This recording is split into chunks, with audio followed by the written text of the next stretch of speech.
Hello, आज हम लोग जा रहे हैं प्री वेडिंग शूट करने और एक्चुअली हमने काफ़ी सुबह का प्लान करा था, मगर क्लाइंट को सुबह 7 बजे का सुन के थोड़ा सा डर लग गया, तो हमने चीज़ें थोड़ा सा डिले कर दी हैं।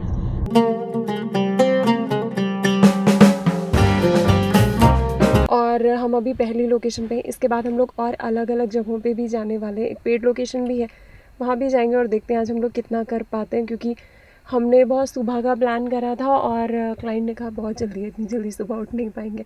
लेकिन pre wedding, best pre wedding जो शूट होता है ना, वो सुबह के आवर्स में होता है। कहते हैं ना कि सुबह 7 बजे से लेकर 10 बजे तक का जो टाइम होता है, उसको हम फोटोग्राफर्स की लैंग्वेज में गोल्डन आवर्स कहा जाता है। उसमें बेस्ट फ़ोटोग्राफ्स निकलते हैं। जो सन की रोशनी होती है वो बहुत अच्छी होती है, फ़ोटोग्राफ्स बहुत अच्छे आते हैं।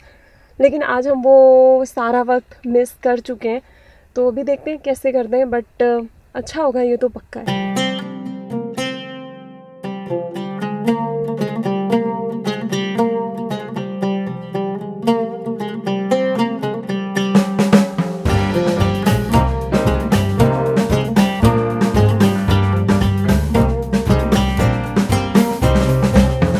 Pre wedding shoots become easier जब वो अच्छे से पहले से प्लान्ड होते हैं।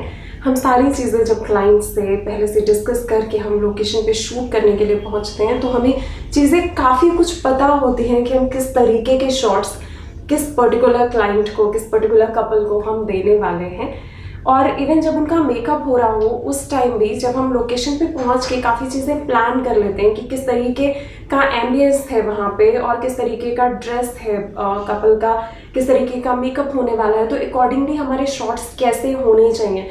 तो जैसे ही वो रेडी होके आते हैं, हमारे शॉट्स स्टार्ट हो जाते हैं और कुछ भी मोमेंट वेस्ट नहीं होता और फटाफट हमारे अच्छे पिक्चर्स आने शुरू हो जाते हैं। अच्छा, मैंने कई बार नोटिस किया है कि फोटोग्राफर इरिटेट होने लगते हैं जब वो कपल को कोई पर्टिकुलर पोज बताते हैं और वो पोज उनसे हो नहीं रहा होता है, तो उनको बार बार बताते एक सर्टेन लुक वो एक्सपेक्ट कर रहे होते हैं, फेशियल एक्सप्रेशंस और एक सर्टेन टाइप का पोज, लेकिन वो कपल से हो नहीं रहा होता है, तो वो थोड़ा सा इरिटेट होने लगते हैं।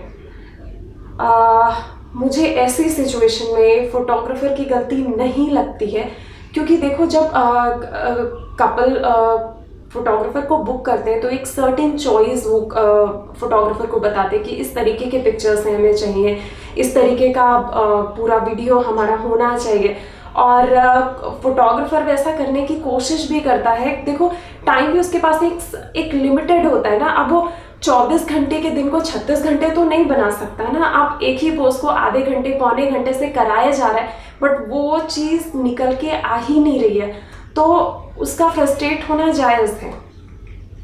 लेकिन मुझे ऐसा लगता है कि देखो कपल की भी गलती नहीं है। देखो जो प्री वेडिंग होती है ना, वो एक बहुत रोमांटिक सा इवेंट होता है। You can call it a date, जिसको वो पब्लिकली फ्लॉन्ट करते हैं। देखो हम जिस सोसाइटी में रहते हैं, यहाँ पे हम सबके सामने लड़ाई कर सकते हैं, मुंह पे किसी को गाली भी दे सकते हैं, लेकिन हम प्यार दिखाने में झिझकते हैं, रोमांस दिखाने में हमें हेजिटेशन होती है। यह हमारा स्टेट ऑफ माइंड है।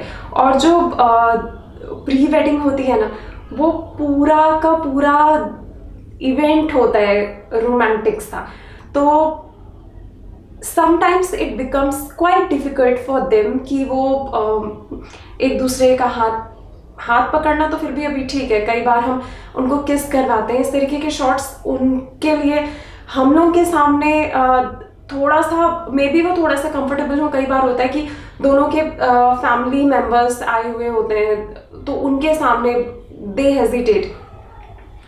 ऐसी सिचुएशन को सॉर्ट करने के अलावा हमारे पास कोई ऑप्शन नहीं है। देखो क्योंकि पिक्चर्स तो हमें अच्छे चाहिए, डेटा हमें डिलीवर करना है, तो हमें पोजेस तो कराने होंगे, लेकिन हम ज़बरदस्ती नहीं कर सकते, क्योंकि ये बहुत एक खूबसूरत सा इवेंट होता है, उसको हम स्पॉइल नहीं कर सकते। आप रोमांटिक से पोजेस आप ज़बरदस्ती थोड़ी करा दोगे।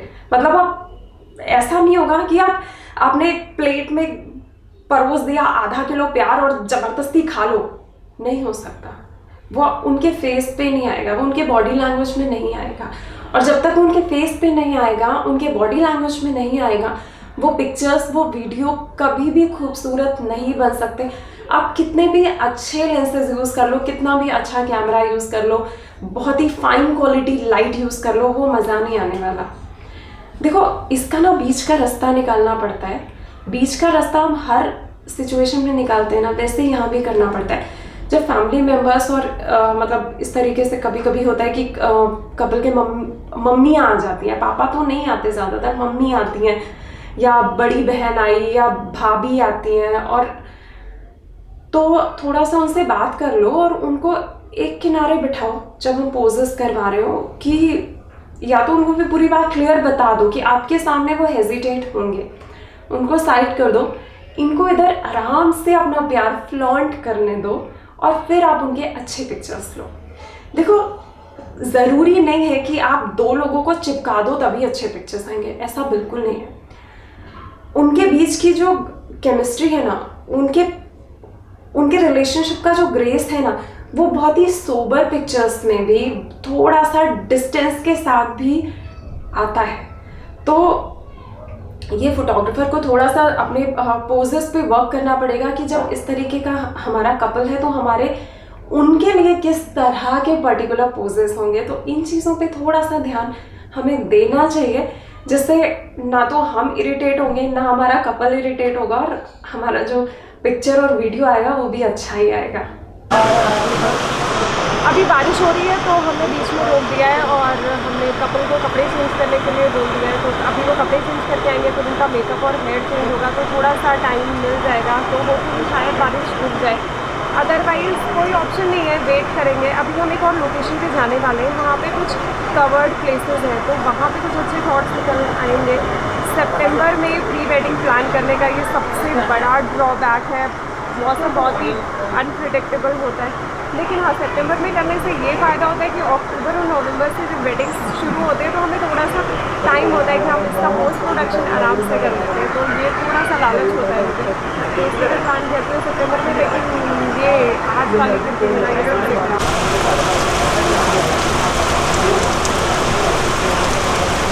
हम लोग अब आ गए हैं अपनी मेन लोकेशन पे। सुबह हमने एक पार्क में शूट किया था और अभी हम लोग बाकी का शूट यहाँ पे करने वाले हैं। और हम लोग थोड़ा सा लेट हो गए, रास्ता गड़बड़ हो गया, मैप ने हमें गलत रास्ता दिखाया और हम आधे घंटे से ज़्यादा लेट हो गए। एक्चुअली जो हमने बुकिंग टाइम दिया था उससे ज़्यादा लेट है, बट कोई नहीं, फिर भी चीज़ें थोड़ा सा प्लान्ड हैं कि कैसे क्या स्टार्ट करना और उसके बाद कौन से शॉट्स किस तरह करने, तो अकॉर्डिंगली हम स्टार्ट करेंगे और फिर देखते हैं कि कैसे आगे वाइंड अप करते हैं। मे बी जो टाइम हमने प्लान किया था कि इतने बजे कंप्लीट करेंगे, उससे हमें एक्सटेंड करना पड़ेगा, बट मैं रेडी हूँ एक्सटेंड करने के लिए, क्योंकि अल्टीमेटली शूट अच्छा होना चाहिए। वो 2 घंटे 3 घंटे एक्स्ट्रा होता है तो कोई बात नहीं, थोड़ी एक्स्ट्रा मेहनत है, बट जब फाइनल डेटा देखेंगे तो लगेगा कि ये मेहनत करना वर्थ था।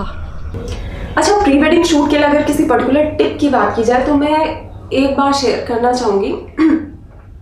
ये चीज़ मेरे साथ भी बहुत बार होती है कि हमने एक पोज करवाया और हमारे वीडियोग्राफर भैया वो आए, अपना अलग अलग एंगल से पोज लिया और वो आराम से उन्होंने गिम्बल घुमाया और कपल को लगा कि जी हो गया, और वो हट जाते हैं।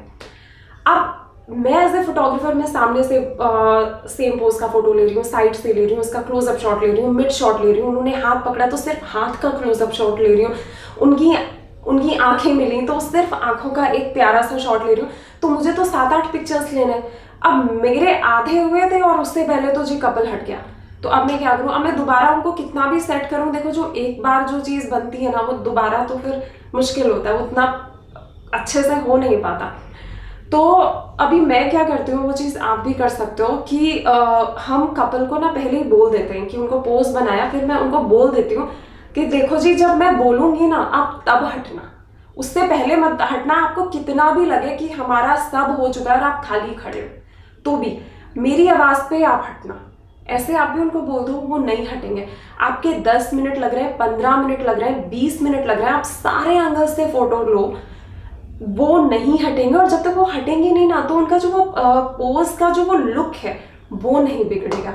तो ये बहुत अच्छी चीज़ है। और वैसे भी कभी भी एक पोज के पिक्चर सिर्फ एक ही एंगल से नहीं लेने चाहिए, उस पोज को आप अलग अलग एंगल से ट्राई करो। भले आपके हिसाब से सिर्फ हमें फ्रंट लेना है या हमें साइड लेना है, बट फॉर सेफर साइड आप उसको थोड़ा सा घूम जाओ, कुछ और एंगल्स भी कवर कर लो, उसके मिड शॉट जरूर लो, क्लोजअप शॉट जरूर लो, वाइड एंगल जरूर लो, ऐसा भी लो कि जिसमें वो पूरा सेटअप आ रहा हो। तो इस तरीके से थोड़ा सा वैरायटी रखो।